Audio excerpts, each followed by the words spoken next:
Press the Lord. सभी लोगों को जय मसीह की। मसीह ज्ञान ज्योति चैनल में आपका स्वागत है। मैं आपका भाई विनोद कुमार मसीह। मेरा आज का विषय है, टॉपिक है, मसीह ने हमें क्यों स्वतंत्र किया है। तो आइए हम कुछ वचनों के माध्यम से देखेंगे कि मसीह ने हमें क्यों स्वतंत्र किया है।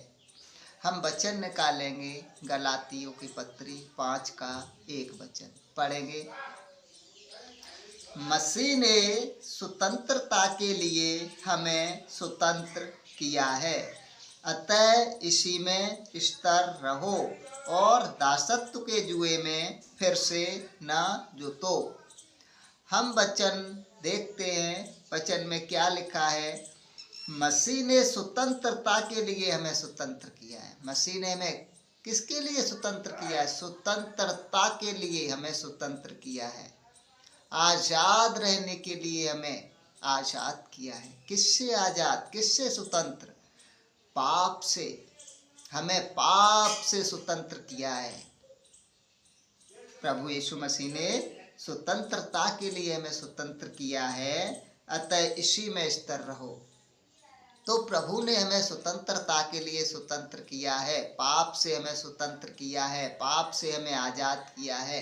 तो हम इसी में स्थिर रहें। किस में? स्वतंत्रता में स्थिर रहें। हम स्वतंत्रता में स्थिर रहें। आगे लिखा है, और दासत्व के जुए में फिर से न जुतो। यानी कि दासत्व के जुए में फिर से न जुतो।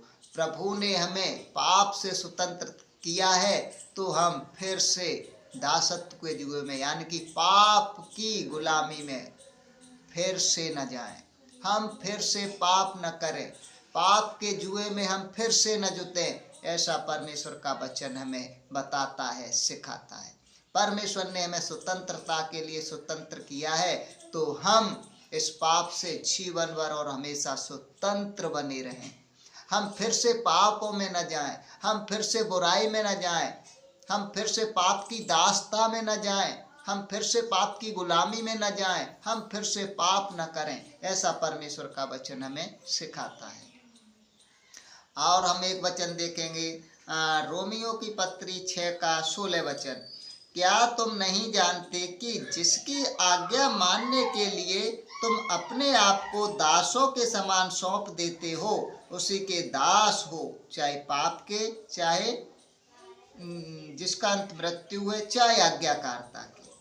तो परमेश्वर का वचन क्या कहता है कि हम जिसको भी अपने आप को सौंप देते, समर्पित कर देते। यदि हम पाप को समर्पित करते थे तो हम पाप के दास हैं, और यदि हम प्रभु की आज्ञाकारिता में समर्पित हो जाते तो हम प्रभु के दास हैं। हम किसके दास हैं? हम जिसको भी अपने आप को समर्पित कर देते हैं, हम उसी के दास बन जाते हैं। तो हम पाप को अपने आप को समर्पित न करें, ताकि हम पाप के दास न बने।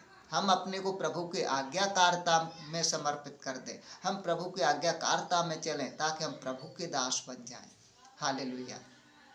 और इसी का वचन देखेंगे 6 का 17, रोमियो 6 का 17। परंतु परमेश्वर का धन्यवाद हो कि तुम जो पाप के दास थे, अब मन से उस उपदेश के मानने वाले हो गए जिसके सांचे से ढाले गए थे। वचन क्या कहता है? परमेश्वर का धन्यवाद हो कि तुम जो पाप के दास थे, पहले क्या थे? हम पाप के दास थे, अब मन से उस उपदेश के मानने वाले हो गए। मन से उपदेश के मानने वाले हो गए, प्रभु के वचन को मानने वाले हो गए, प्रभु की शिक्षा को मानने वाले हो गए, जिसके सांचे में ढाले गए थे। रोमियो 6 का 18 देखेंगे, और पाप से छुड़ाए जाकर धर्म के दास हो गए। और क्या हो गए? हम पाप से छुड़ाए जाकर धर्म के दास हो गए। तो हम पाप से हमें प्रभु यीशु मसीह ने छुड़ाया है, और हम धर्म के दास बन गए हैं। तो प्रभु ने हमें पाप से छुड़ाया है, पाप से स्वतंत्र किया है। तो हमें अब क्या करना है? हमें पाप से हमेशा जीवन भर स्वतंत्र रहना है। हम धर्म के दास बन गए हैं, हमें धर्म के दास बने रहना है, प्रभु के दास बने रहना है। इसी रोमियो 6 का और 22वीं आयत और देखेंगे। परंतु अब पाप से स्वतंत्र होकर और परमेश्वर के दास बनकर तुमको फल मिला, जिससे पवित्रता प्राप्त होती है। परंतु अब पाप से स्वतंत्र होकर, अब जो हम मसीह लोग हैं, प्रभु में आए, प्रभु विश्वास किया, क्या आज्ञाकारिता पर चलते हैं, तो क्या होता है, हम पाप से स्वतंत्र होकर परमेश्वर के दास बनकर तुमको फल मिला। हम पाप से स्वतंत्र होकर और परमेश्वर के दास बनकर हमको क्या फल मिला, कि जिससे पवित्रता प्राप्त होती है। अब हमें पवित्रता प्राप्त होती है, पवित्रता का जीवन जीते हैं। कब? जब हम परमेश्वर के दास बन जाते हैं और जब पाप से स्वतंत्र हो जाते हैं। तो इसीलिए परमेश्वर का वचन कहता है गलातियों 5:1 में, मसीह ने स्वतंत्रता के लिए हमें स्वतंत्र किया है। प्रभु ने हमें किस लिए स्वतंत्र किया है? पाप से स्वतंत्र रहने के लिए हमें स्वतंत्र किया है। तो हम जीवन भर इस पाप से स्वतंत्र रहें, आज़ाद रहें और फिर से हम पाप की गुलामी में न जाएं। मेरे बहनों भाइयों, मेरा आज का यही वचन था, संदेश था। वीडियो अच्छी लगे तो लाइक करना, सब्सक्राइब करना और लाइक शेयर कमेंट करना और सभी बहन भाइयों को मैं जय मसीह की